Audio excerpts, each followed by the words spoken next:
Showered for you guys today. I hope you guys appreciate that. I don't shower very often for people for Media Day, but I did for you people today, all over the world. How are you, Ben? I'm doing pretty well. How are you? Good, thank you. So the first question I want to ask you is about the event as a whole. Obviously, coming from the background you have in MMA and the UFC, they do things a lot differently here. And Triller, they've obviously got live guests, there's performances around. What do you make of the whole fight week so far? And are you excited for the event as a whole rather than just the fight at hand? Yeah, I mean, for me, it's a fight, right? It's not an event for me.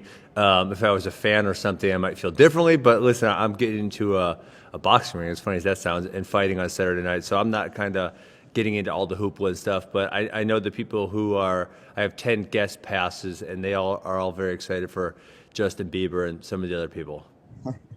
And seeing the background you've come from in mixed martial arts, it's very different to the boxing fight. And I know that you're a very chilled out person. Do you actually dislike Jake Paul? I would say I'm more indifferent to Jake. I think there's a part of me that still thinks what he's doing is kind of an act or a show he puts on. I'd say if who he acts like is his real person, then yeah, he's probably kind of a shit person. But I'll give him the benefit of the doubt. Maybe it's just an act. And if but hold on, even if he was a shit person, I guess I would still be pretty indifferent to that. I mean, there's a lot of shit people in the world. And if you were to win on Saturday, a lot of people would thank you because there's a lot of hatred towards Jake Paul. Would you prefer, although it does sound very strange, would you prefer to win on Saturday than lose to Jorge Masvidal in the manner you did? Wait, well, sorry, that was kind of a confusing question. Can you say it one more time? Would you prefer to win on Saturday night and have a lot of praise from people who dislike Jake Paul, or would you prefer that win over Jorge Masvidal? That's good. Well, I would pick, obviously, if I could rewind history, to beat Masvidal, because if I beat Masvidal, I was fighting for the UFC title, and that was pretty much the only belt in mixed martial arts that I didn't win. So I would obviously reverse that. Mm-hmm. All right, thank you. Cheers. Mm-hmm. All right, thanks very much. Next, I have Theo Saloon. Theo. Hey, how's it going? What's up? First things first. Appreciate you for showering. I know we can't smell you, but you look clean, and that's nice. Well, actually, you know what? I don't wear deodorant, and I don't have body odor. So, even though my hair might be messy, you will never ever smell me because body odor doesn't exist on me. All right, that's good to I'm know not lying. for the future. That's true. You can ask my wife. I'll have to. All right, maybe if we get her up next. Okay. But so my question kind of just, you mentioned the hoopla and not thinking of it as an event. Mm-hmm. Obviously, you're very experienced, with, pre-match trash talk and stuff. But I'm wondering, have you noticed another level to kind of this, I guess you could call it, with social media and going up against an influencer who's so present on social media?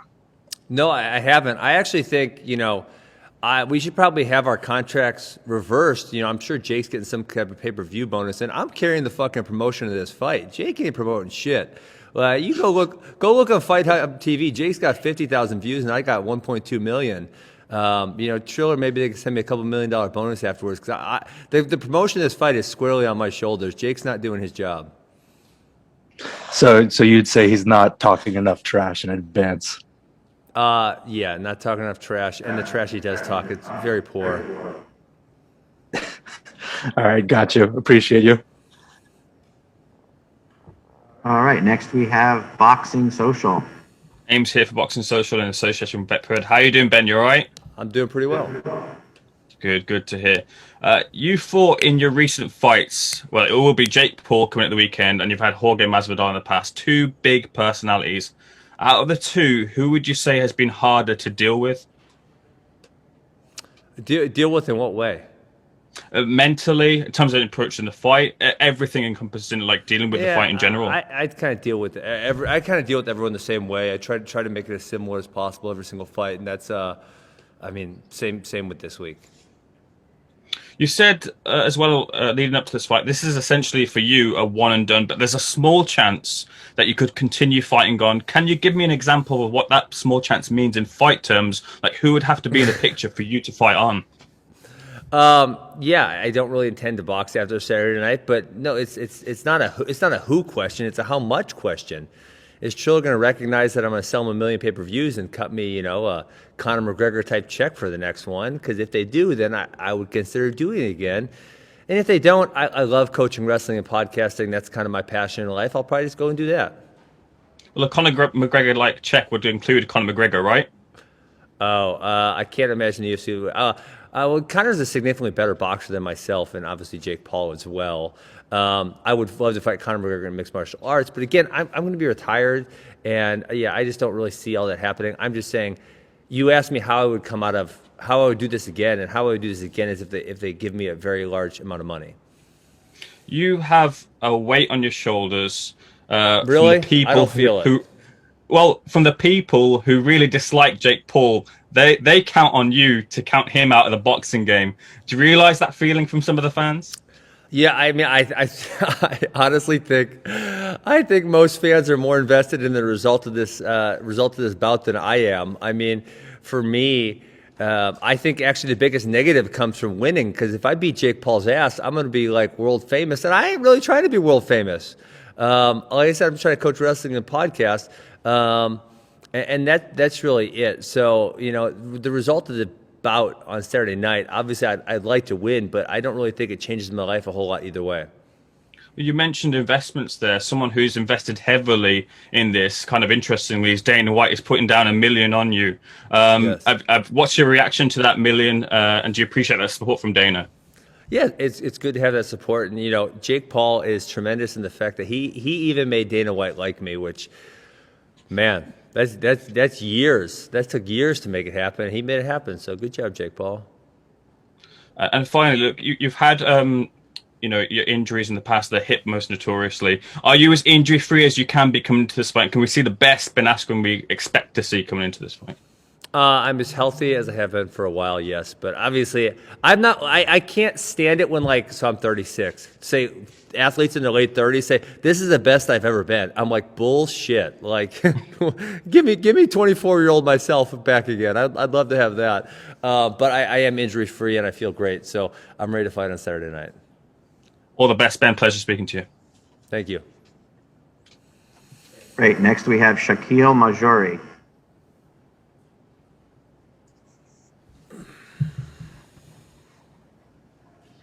Go ahead, Shaquille. Do it. Shaquille, you might be on mute. He doesn't want to answer the question, I guess. Hey, Ben, can you hear me? I can hear you. What's up? Sorry, a little delay on my end here. Perfect. Okay. All right, first of all, when you look at the metrics for any videos that you've been in between food truck...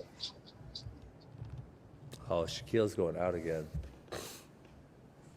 Hello, 1, 2, 3. Oh, there we go. Sorry about that, guys.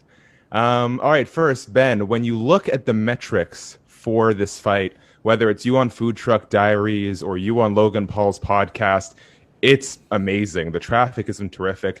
I know you got into this fight mostly just to beat someone up for an easy payday, but are you starting to see the long-term benefits of this in terms of growing your audience for things like your podcast? Well, yes, my audience is growing, and I've already commented that I'm carrying the promotion of this fight, and Jake Paul's not doing his job.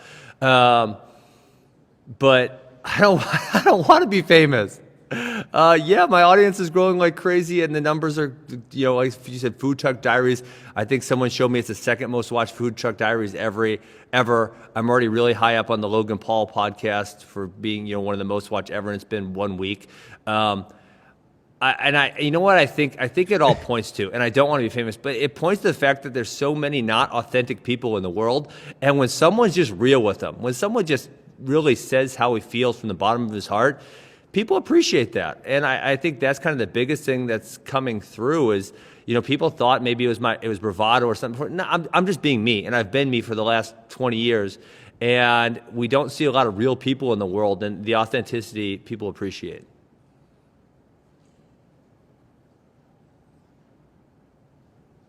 Thanks very much. Next up is Donna Corby. Donna? Hi, Ben. Sorry, I'm there's a bit of a surprised. delay on my end here. I was watching the Impulsive episode, and at the end, Jake puts out this video. Oh, so bad. Sorry. Move back. We'll get back to Shaquille after. Oh Go man. ahead, Donna. Oh, sorry about that. Yeah, I'm sure that was going to be a great question, Shaquille, so hold it. But Ben, I'm surprised I'm able to ask you this question. I thought it would be the first one asked. Were you playing everyone with the sparring footage going into this so that you could stun everyone at the open workouts yesterday? Because that's what I'm reading on social media. People are amazed at how good you looked yesterday. Yeah. No, I actually am not, right? But and again, this goes to the authentic point. When I signed the Jake Paul fight, I was sitting on the fucking couch for 15 months. But when I got done with the UFC in October of 2019, I remember I tried to go do some private lessons, and it was just like literally too painful, and I couldn't do it. So I had been doing some yoga and some bicycle, and then after my surgery, I did nothing. And so literally, I started putting out footage of me hitting nothing for 15 months, being not working out for 15 months, and it was not pretty. And I just knew, I had faith in myself that if I put my mind to it for 11 weeks, it's going to get a lot better, and it got a lot better. And then you combine that with the fact that I've never actually focused on boxing, and I'm a quick learner, and I tend to be good at those type of things when I put my mind to it. Yeah, obviously for what you're looking at, you got a lot better product in week 11 than you did in week 1. Jake has made your wife a bit of an internet celebrity. He's also, of course, made you even more famous than you were prior to this. Is there any part of you that's win or lose going to be saying, "Thank you, Jake, for the hundreds of thousands of dollars. Thank you, Jake, for helping my wife sell more houses"? Ultimately, are you going to be thankful towards Jake when this is all said and done? No, I don't feel that way at all. Again, I will repeat this. This is probably the fourth time. I ain't trying to get famous. I think that might be the most negative thing that comes from me winning on Saturday night. It's just not a place I want to be in my life. And you know, it's actually, I am. I'm feeling a little bit differently when I go on the street. I get stopped 10 times, and I'm kind of like a little bit antisocial. So I actually don't love it. You know, I got my 11 acres at my house, and I have no neighbors. And I go outside and I piss in my yard if I want to, and no one talks to me, and everyone leaves me alone. And then I go coach at my wrestling academies. That's what I love to do. And so, no, I probably will not be saying thank you. Maybe thank you to Triller for making my bank account much larger. Yes, my last question is, if people were going to bet on this fight, what would you tell them to go to the bookmaker and say? So I actually think betting on this fight is very risky, which, hey, some people love risk. And I think a lot of people just want to say, I bet on this fight because they want to have an opinion one way or the other. But compared to, like, for me, just as a gambler, you know, the fights that I want to bet on are the ones where I'm like, dude, I've seen these dudes fight 20 times. I know exactly what they're going to do. I understand both their strengths and both their weaknesses, and I understand how they fit together, right? When I look at MMA fights that I don't actually gamble that much anymore. I used to gamble quite a bit, and I would win quite a bit. But this one, there's so many unknowns. There's literally so many unknowns. So if you're gambling, you just love to gamble, which, you know, hey, gambling makes everything more fun, so why not? Actually, could I squeeze one more in and ask one Sure. UFC, UFC, or Triller, which is the best? I suppose you could say Bellator as well. I'd be surprised if that was your answer. Which is the best promoter to work with? Yeah, I'm not going to answer that question because there's not really an upside to me.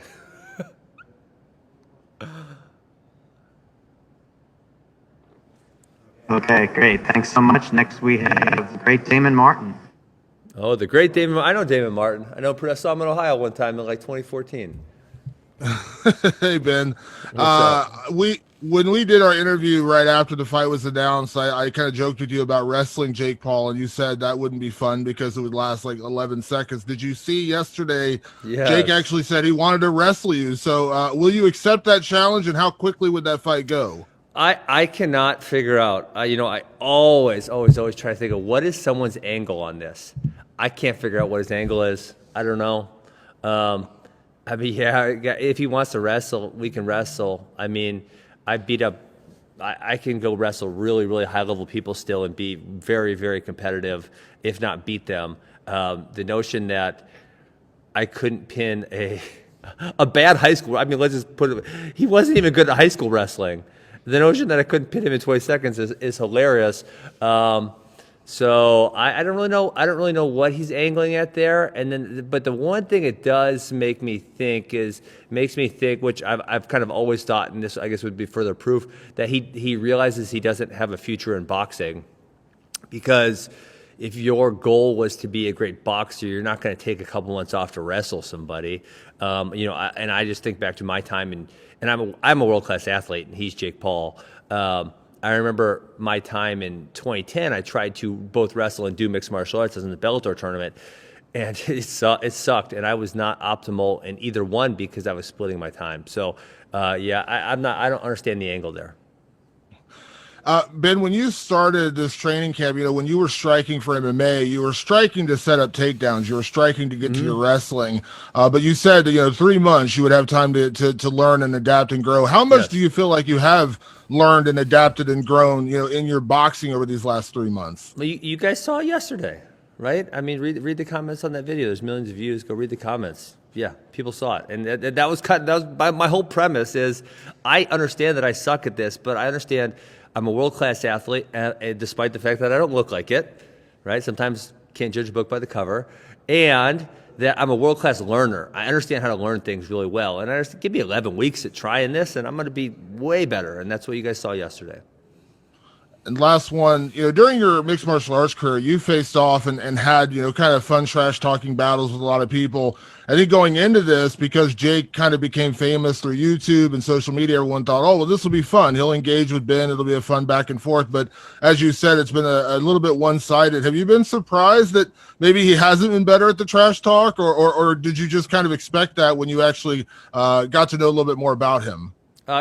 Frankly, it's been a bloodbath. If we're talking trash talk, it's not even a 10-8. It's more like a 10-7 or I don't think we've seen a 10-6 in mixed martial arts, but something like that. And it's just this guy has he only picks the lowest hanging fruit because his audience average age is 13 and a half. And, like the lowest hanging fruit just isn't going to work against me. You're going to have to come with something creative or something intelligent. He just has lacked the ability to do so. Thanks, Ben.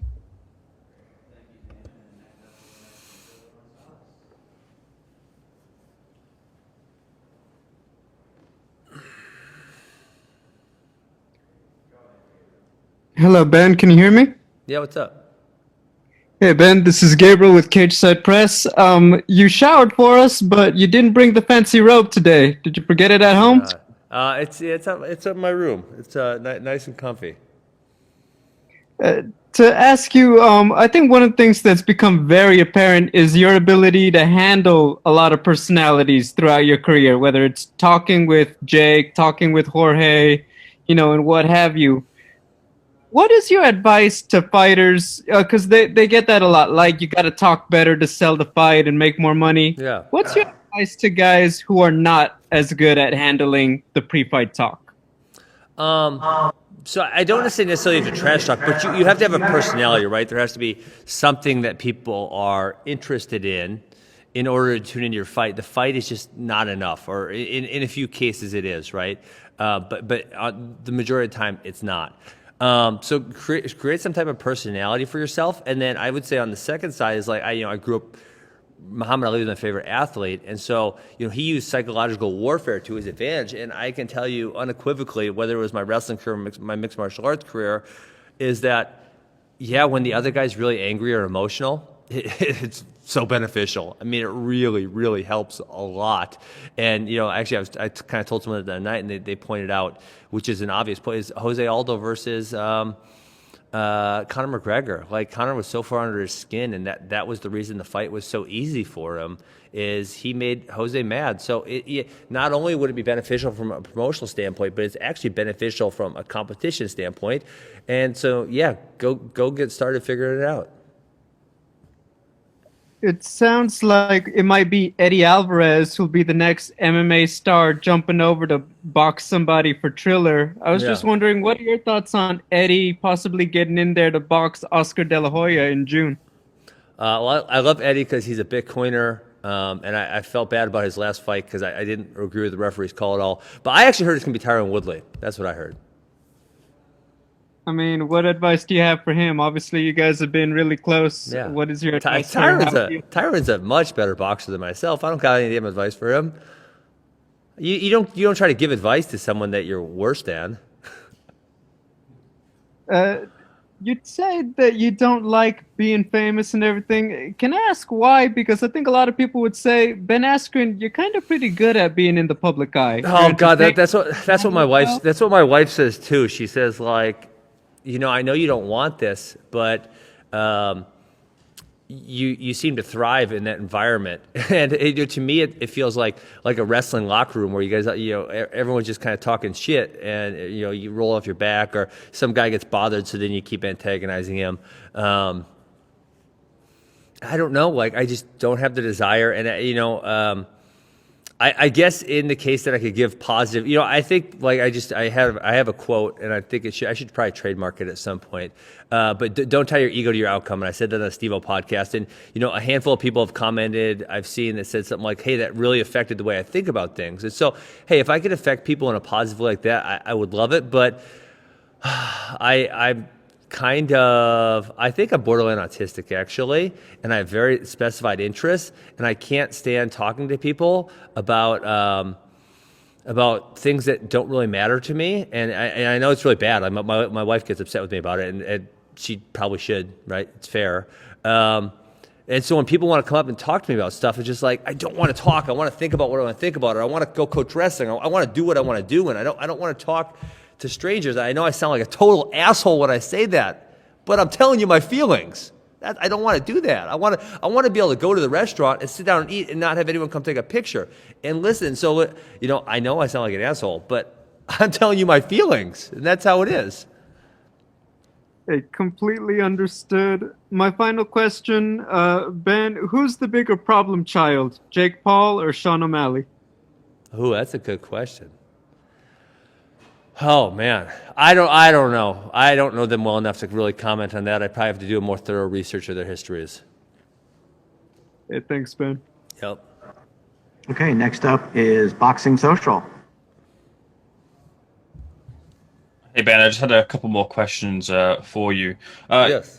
You're in this position with this fight because you're fighting Jake Paul, who's built himself this YouTube empire as such. Yeah. What's your thoughts on that heel hustle that Jake has been going on for the last few years? Do you expect that, and do you think there are lessons that fighters like yourself who are coming up should take lessons from Jake to get to where he is right now? What was the word you said? Heel hoss?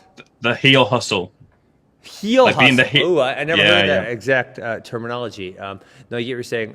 No, I said earlier, I think it's really important for fighters to understand that the social media and the trash talk and the personality, it's very, very important to progressing your career. And really, when you think about it, I was talking to someone, a baseball player yesterday. It's like, I said, this guy doesn't have a big social media following. It's like, well, it doesn't matter. If his batting average is good and he hits some home runs, he's going to get paid a whole bunch of money. And that's true with other sports. In MMA and boxing and whatever the fuck we're doing this weekend, celebrity fighting, it's just not true. It's like literally, if you could bring a bunch of eyeballs, they're going to pay you a bunch of money. And if you don't understand that, you're a moron and someone should hit you in the head with a tack hammer. You said you've been watching a lot of boxing in the lead up to this and looking to replicate some of the moves of some legendary fighters.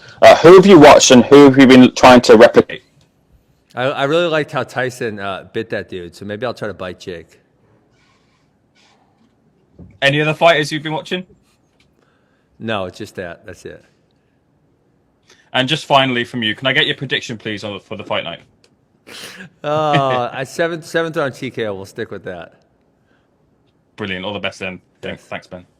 All right, and finally, we're going to circle back around to Shaquille for his awesome question. Hey, Shaquille. All right, let's try this again. Thank you, Ben. When you were on Logan Paul's podcast, they played that Jake Paul clip, and everyone in the room seemed uncomfortable. Yeah, even his older brother. Have you noticed, as we go closer to this fight, that the public favor is swaying even more so towards you? I mean, from the first time we did anything, no one likes the guy. I was blown away. Like I'd never seen, not even as many people hate Colby Covington. Like I have literally never seen anything like it. So I can't say it's swaying more because I think it was swayed in the beginning.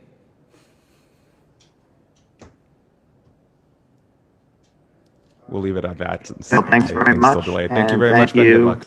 And we're clear. Wait, I'm not done. I want to say. Can I say one more thing? Is the microphone on? Ben, you can say whatever you want. Okay, good.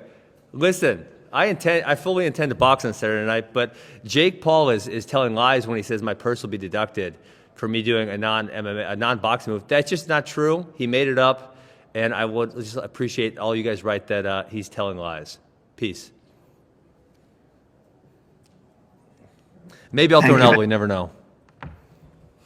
Thank you, Ben. We appreciate it. So coming up next will be Regis Prograis. He's just about ready to pop in. Let me know if you have a question for Regis, and we'll queue you up. Once again, tomorrow, 12:45 is our Eastern.